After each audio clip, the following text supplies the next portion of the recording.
MOR article number 1. A Rich Fantasy Life. Friday, June 28th was Drew Dinkmeyer's last day of work. Drew is a 31-year-old Florida investment analyst. However, he is planning on leaving the finance industry altogether. He is becoming a full-time fantasy sports player. Mr. Dinkmeyer plans to make money by writing and hosting a radio show. The radio show is hosted on the website My Fantasy Fix. But he will spend most of his time playing fantasy sports. Drew is one of the few whales who says he makes enough money to support himself on fantasy sports alone. Mr. Dinkmeyer started playing fantasy sports when he was 9 years old. Fantasy sports soon became Drew's outlet.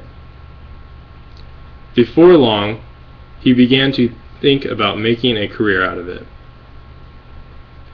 Recently, Drew became worn down by trying to juggle a job and daily fantasy sport responsibilities.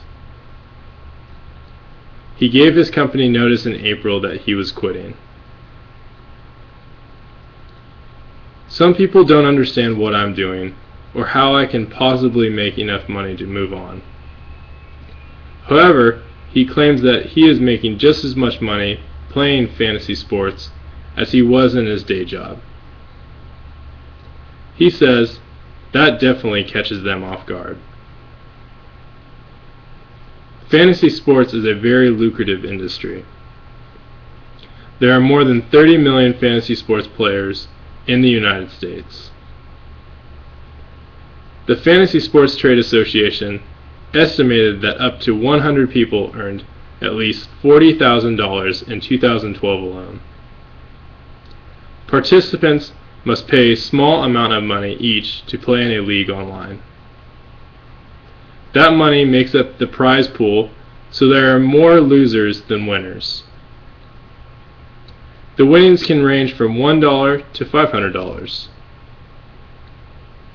Some leagues consist of 2 people, and others include thousands.